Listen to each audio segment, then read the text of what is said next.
What if I told you that 5.7 million years ago, the ancestors of every human being alive today were living in trees, had no concept of tools, and communicated through simple grunts and gestures? This was a world where our lineage had not yet awakened to consciousness, where survival meant pure instinct, and where the spark that would eventually create civilization was still millions of years away from igniting. Before we dive into this incredible journey to the very edge of human prehistory, make sure to hit that subscribe button and turn on notifications, because we're about to witness life before humans truly became human. Welcome back.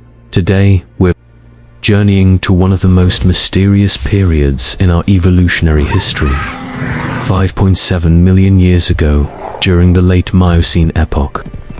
This is before Lucy, before bipedalism, before any recognizable human traits emerged. This is the story of our earliest ancestors when they were still essentially advanced apes, living in a world that was both paradise and nightmare.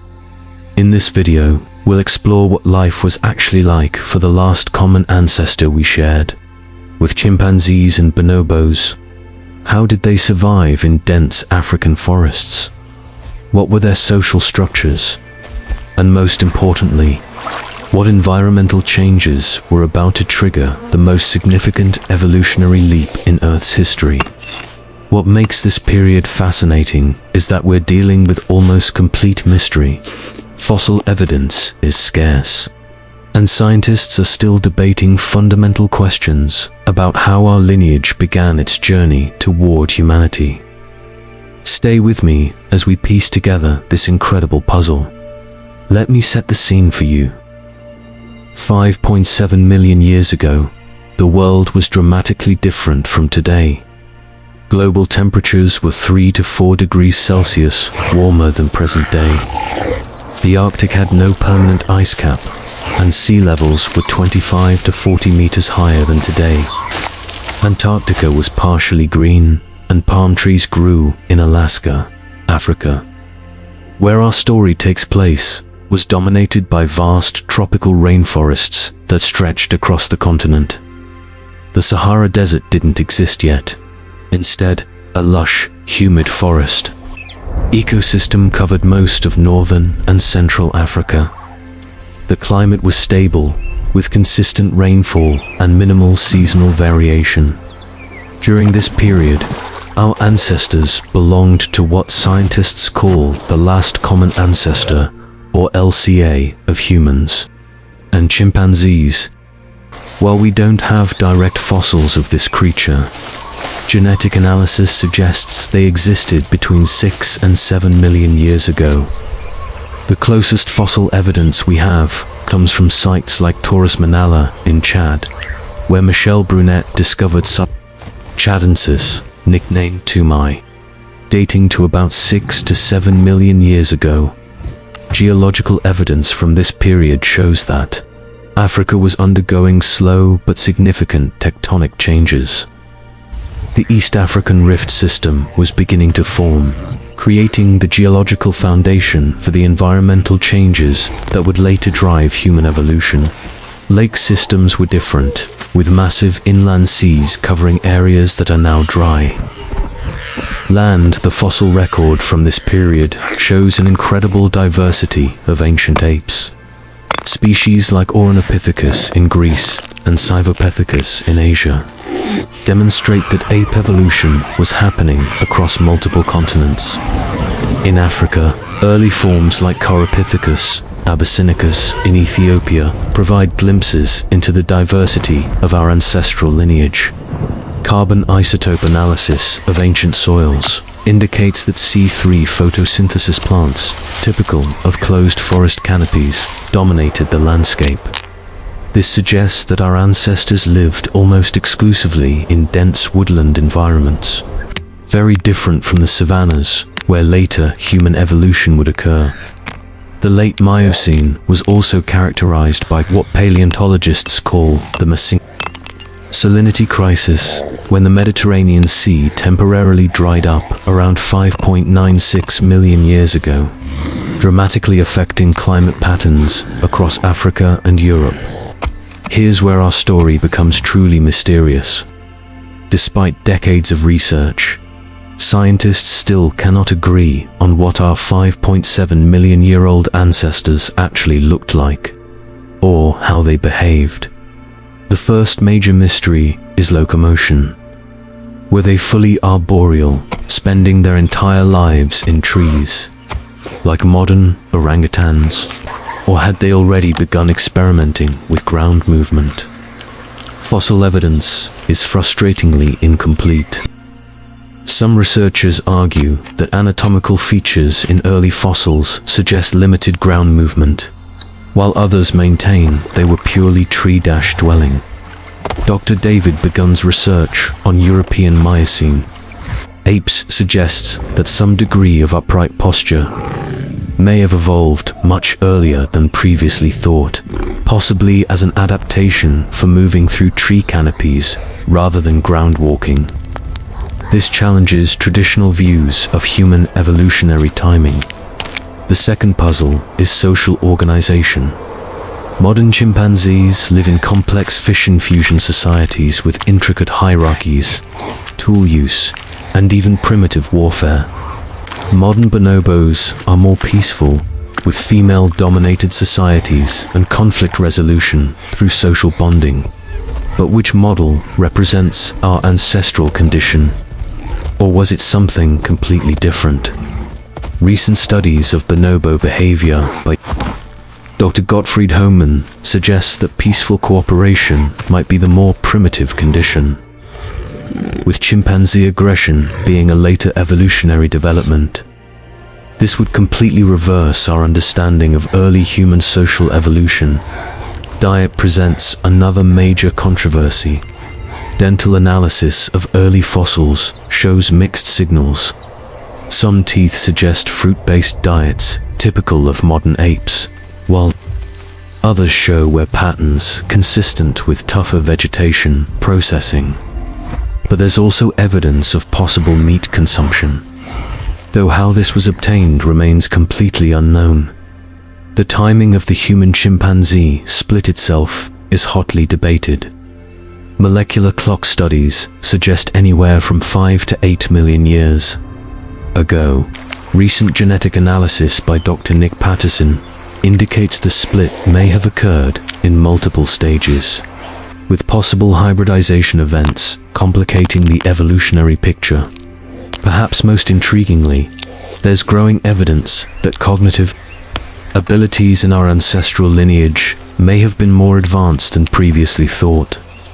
Recent studies of fossil endocasts, impressions of ancient brains, suggest complex neural organization existed earlier than expected. Archaeological evidence from this period is virtually non-existent.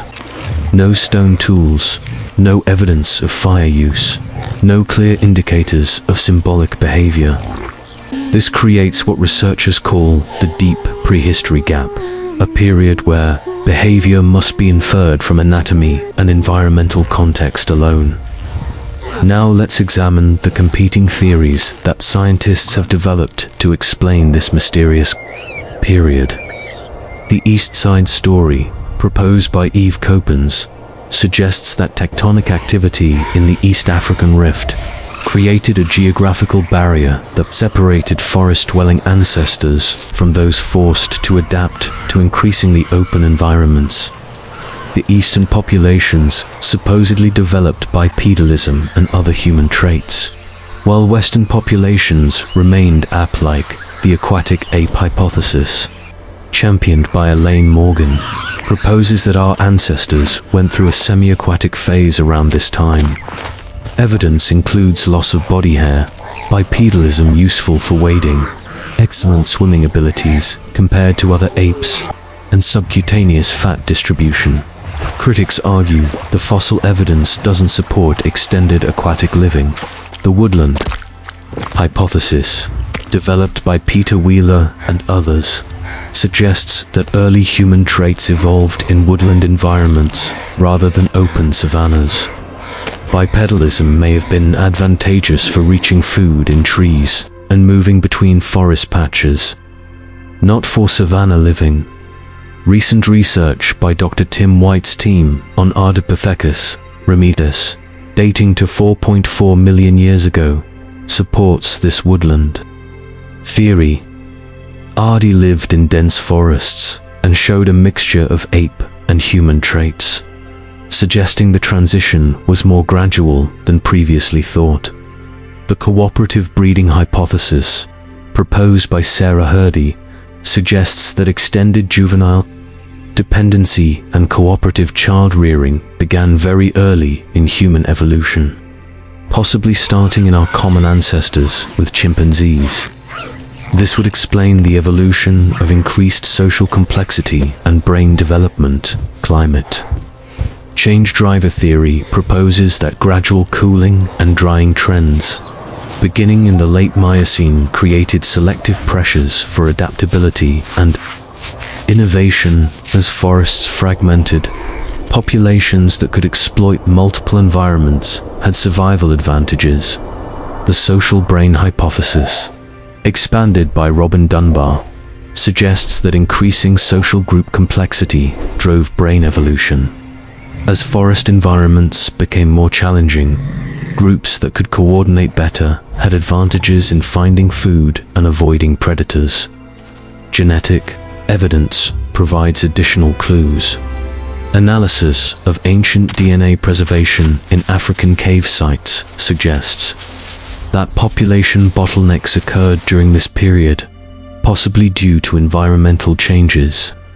However, DNA from this time period is extremely rare and difficult to analyze.